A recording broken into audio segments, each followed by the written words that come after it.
ന ഗുരോരധികം തത്വം ന ഗുരോരധികം തപഃ തത്വജ്ഞാനാത് പരം നാസ്തി തസ്മൈ ശ്രീ ഗുരവേ നമഃ.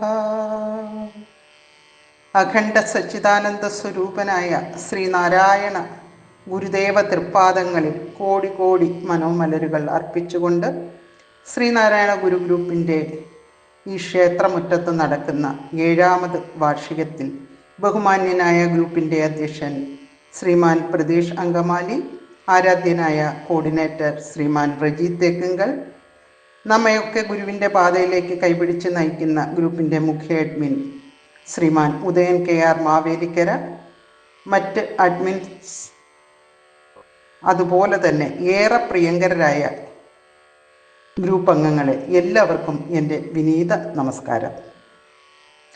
ഇന്നത്തെ ദിവസം ഞാനൊരു ഭാഗ്യമായി കരുതുകയാണ്.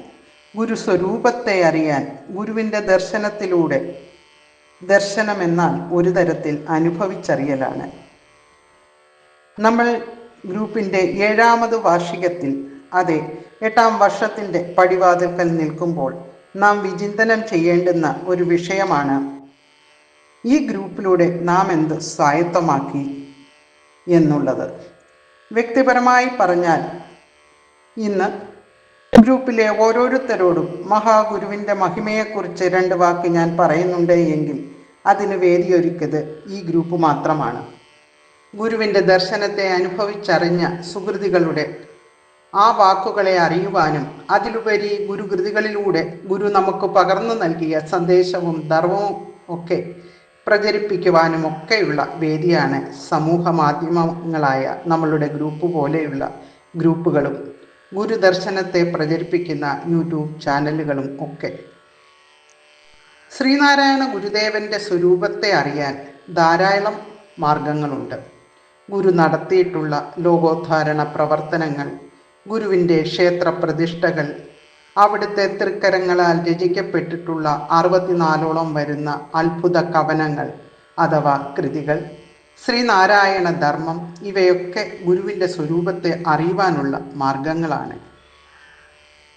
മനുഷ്യജന്മമെടുത്ത് അവതാരം ചെയ്ത മഹാഗുരു അവതാര പൂർത്തീകരണം അഥവാ ബ്രഹ്മത്തെ അറിഞ്ഞ് സാക്ഷാൽ പരബ്രഹ്മസ്വരൂപനായി ജഗദീശ്വരനായി അവതാരം ചെയ്ത മഹാഗുരു അജ്ഞാനാന്ധകാരത്തിൽ ആണ്ടുപോയ ഒരു മഹാജനതയെ കൈപിടിച്ചുയർത്തുവാൻ ക്ഷേത്രപ്രവേശനം അധസ്ഥിത വർഗത്തിന് അന്യമായിരുന്ന കാലഘട്ടത്തിൽ 1888 അരുവിപ്പുറത്ത് തൻ്റെ 32ാം വയസ്സിൽ പ്രതിഷ്ഠയ്ക്ക് ശേഷം 32 അക്ഷരങ്ങളുള്ള ഒരു മഹത് സന്ദേശം പച്ചില ചാറുകൊണ്ട് അവിടെ ക്ഷേത്ര കവാടത്തിൽ എഴുതി വെച്ചു.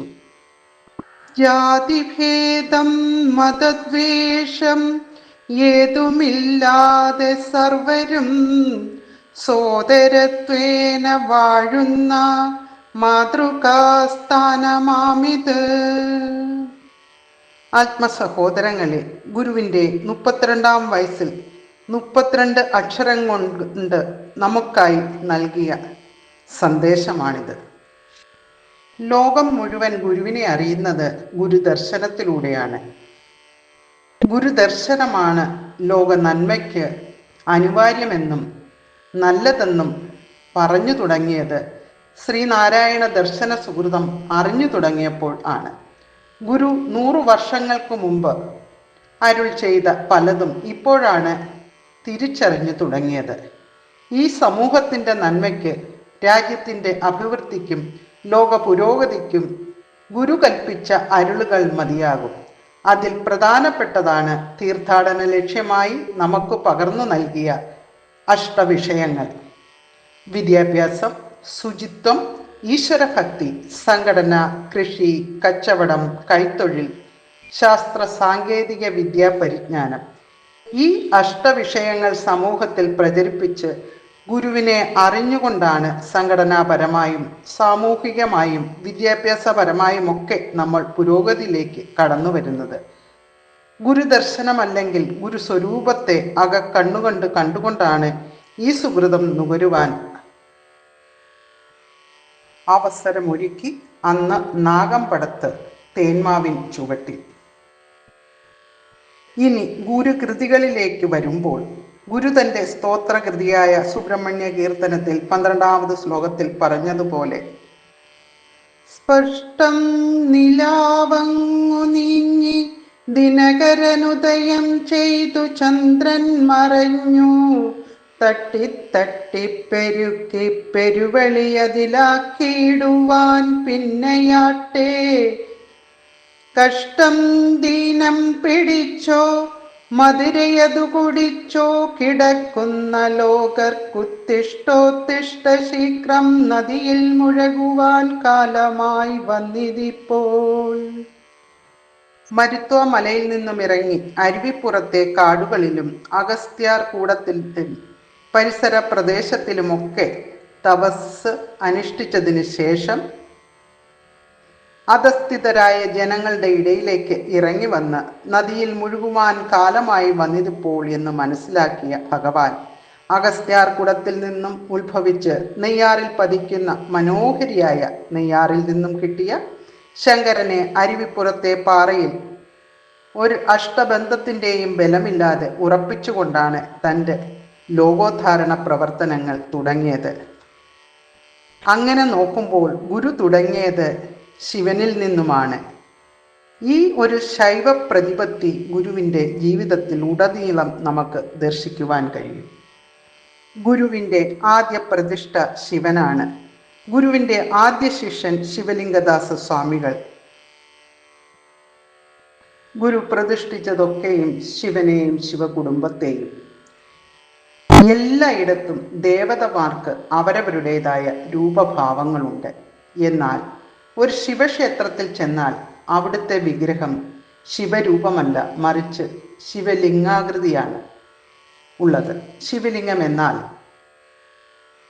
എന്താണ് എന്ന് മനസ്സിലാകണമെങ്കിൽ ശിവൻ ആരാണ് എന്ന് മനസ്സിലാക്കുമ്പോഴാണ് ശിവലിംഗത്തിൻ്റെ പ്രത്യേകത മനസ്സിലാകുന്നത്.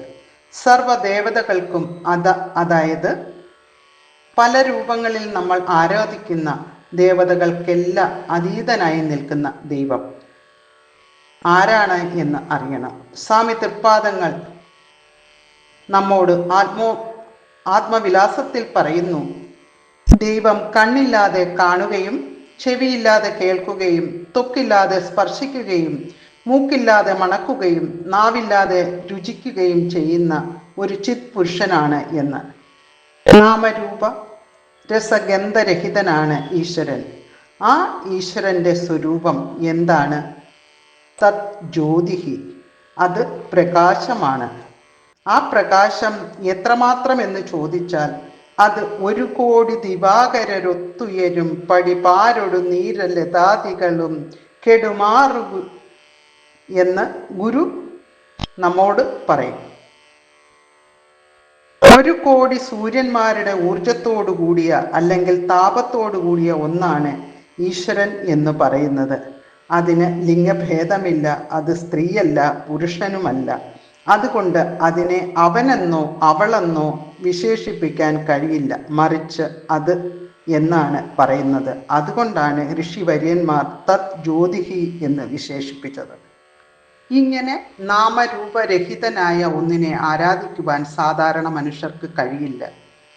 ഇവിടെ പറഞ്ഞ നാമരൂപരസഗന്ധരഹിതമായ ഈശ്വരന്റെ പ്രതിരൂപമായിട്ടാണ് ശിവൻ.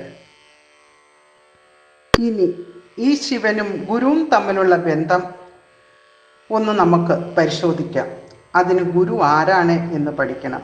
ഗുരു ഗീതയിൽ പറയുന്നു, ഗുരു സാക്ഷാത് പരബ്രഹ്മ.